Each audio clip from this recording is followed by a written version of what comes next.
Haunted. Tomb. Voila. एक ऐसा गांव जहां लोग रात होने से पहले अपने घर के सारे दरवाजे बंद कर लेते थे, क्योंकि वहां एक ऐसा मंदिर था जो लोगों को चुप कर देता था। वहां के लोग बताते हैं कि बरसों पहले वहां एक पुजारी अचानक से मर गया था। उस पुजारी की आत्मा आज तक उसी मंदिर में घूमती है। अब कहानी शुरू से चालू करते हैं। 3 दोस्त राधा, रवि और काव्या दिल्ली से शांतिपुर गांव में कहानी की डॉक्यूमेंट्री बनाने आते हैं। अरे भाई साहब, शांतिपुर पहुंचने में तो बहुत देर हो गई। इतनी देर हो गई, अब तो शाम हो ही गई है। सच में रास्ता बहुत लंबा था और थकावट भी हो गई। यार, मेरी तो कमर ही टूट गई। ऊपर से ये रास्ता पूरा पत्थरों से भरा है और ये बैलगाड़ी। मैं तो बस यही सोच रही थी कि कब ये रुक जाए और हम उतर जाएं। मैम साहब, यहाँ जो रहते हैं वो खुद ही इस गांव से जाना चाहते हैं। इतना कठिन और सुनसान गांव है, तो आप यहाँ पर क्या करने आई हैं? सच में मुझे समझ नहीं आ रहा। क्यों भाई, तुम ऐसा क्यों कह रहे हो? हम तो लेखक हैं, अलग अलग गांव जाकर डॉक्यूमेंट्री बनाते हैं। वैसे भी ये डर वाली बातें तो सिर्फ कहानियों में होती हैं। तुम चिंता मत करो, कुछ भी डरने जैसा नहीं है। तुम ये क्या बोल रहे हो? कहानियाँ? लगता है इस गांव के बारे में तुम लोगों को पता ही नहीं है।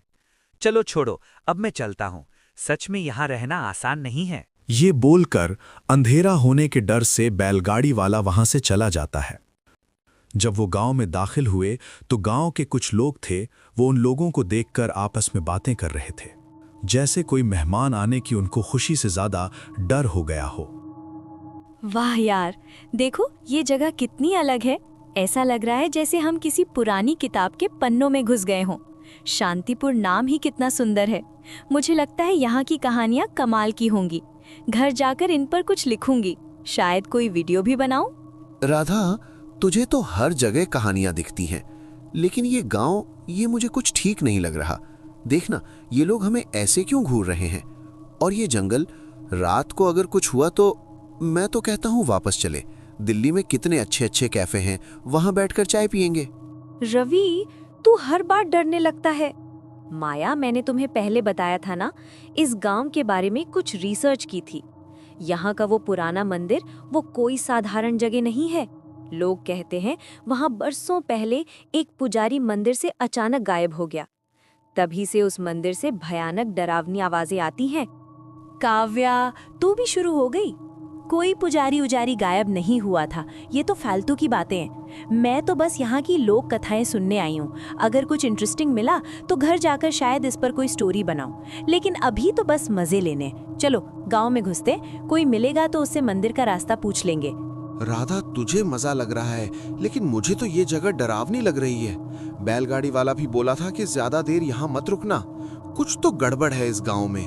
रवि, शांत हो जा। राधा, हमें सावधान रहना होगा। मैंने पुराने रिकॉर्ड्स में पढ़ा है कि यहाँ सैकड़ों साल पहले एक यज्ञ हुआ था जो गलत हो गया, जिसके कारण वो पुजारी गायब हो गया। उससे कोई कनेक्शन है।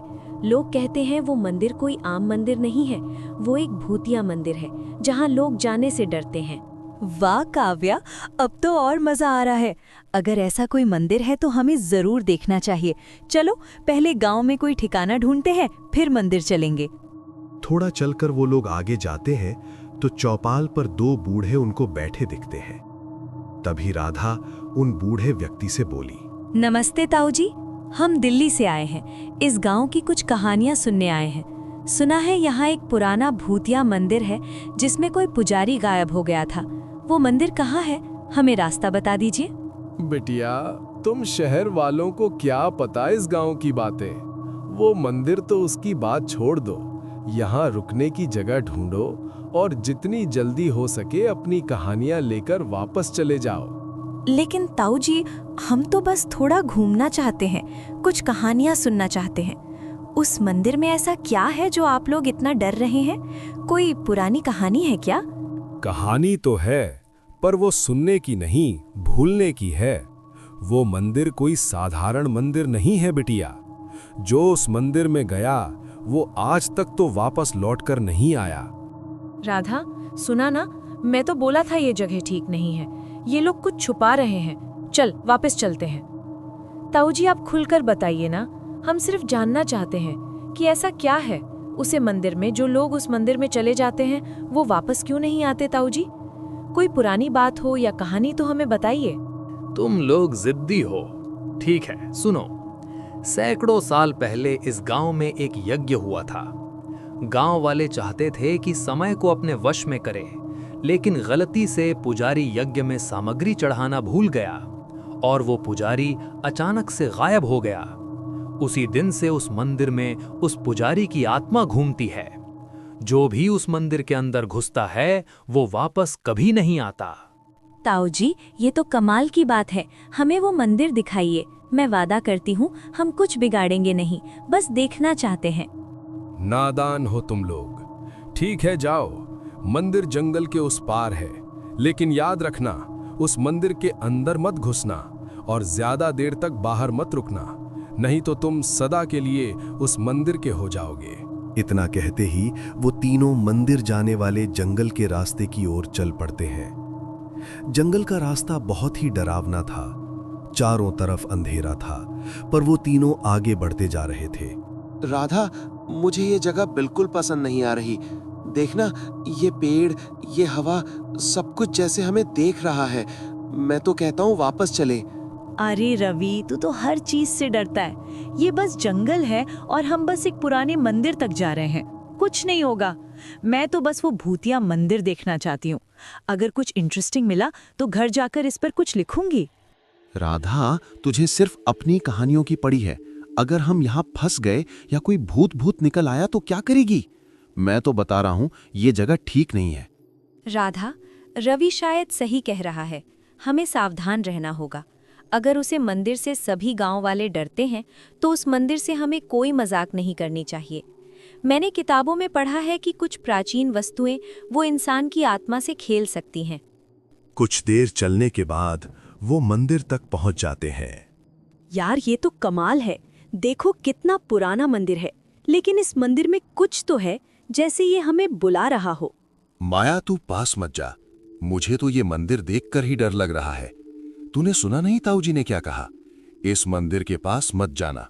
राधा, रवि सही कह रहा है, ये कोई साधारण मंदिर नहीं है। इस मंदिर से सभी गांव वाले डरते हैं। हमें इस मंदिर के अंदर नहीं जाना चाहिए, क्योंकि हमें ताऊ जी ने बताया था कि उसे मंदिर के अंदर मत जाना, वरना तुम्हारी सुबह नहीं होगी। काव्या, तू ज्यादा सोच रही है। मैं बस इस मंदिर को अंदर से देखना चाहती हूँ। अगर ये इतना भूतिया है तो घर जाकर इसकी कहानी लिखूंगी। सोच कितना मजा आएगा।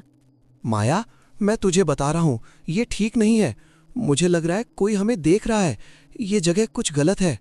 रवि, मैं इस मंदिर को अंदर से देखना चाहती हूँ, फिर घर जाकर मैं इस भूतिया मंदिर के बारे में कहानी लिखूंगी। राधा, तू पागल तो नहीं है? हमें दादाजी ने बताया था कि मंदिर के अंदर नहीं जाना है, मंदिर को बाहर से देखना है। अगर हम मंदिर के अंदर गए तो हमारी दूसरी सुबह नहीं होगी। पर राधा बिना सोचे समझे उस मंदिर की ओर धीरे धीरे जाने लगती है। वो जैसे ही आगे बढ़ती गई, मंदिर और डरावना होता गया। जब वो मंदिर में घुसने वाली थी, तभी उसके कानों में किसी के हंसने की आवाज गूंजती है।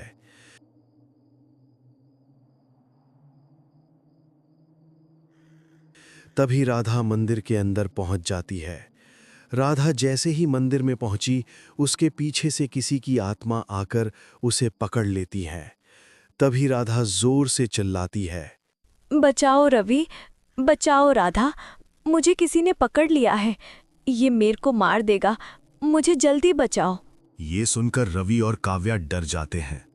तभी रवि काव्या से कहता है, काव्या, राधा को उस पुजारी की आत्मा ने पकड़ लिया है।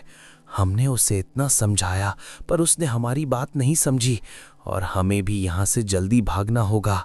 राधा के बाद पुजारी की आत्मा हमारे पीछे आएगी। हाँ रवि, तुम सही कह रहे हो। हमें भी यहाँ से जल्दी भागना चाहिए, क्योंकि उस पुजारी की आत्मा हमें भी मार सकती है और हम अब राधा को नहीं बचा पाएंगे। तभी राधा और रवि वहां से भागने लगते हैं। वो जंगल इतना डरावना था कि चारों ओर पेड़ों की हिलने की आवाज और ठंडी हवा चल रही थी। राधा और रवि भागते भागते कुछ देर बाद गांव में पहुंच जाते हैं। वहां पर उन्हें एक घर दिखाई दिया और वे उस घर की ओर भागने लगते हैं। रवि और काव्या घर के अंदर आ जाते हैं। वहां एक बूढ़ी दादी बैठी थीं। तभी बूढ़ी दादी काव्या और रवि से कहती हैं, बेटा, आप लोग कौन हो? मेरे घर पर अचानक क्यों आए?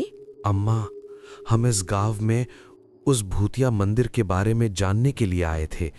हम 3 लोग थे, जिसमें हमारी एक दोस्त राधा थी।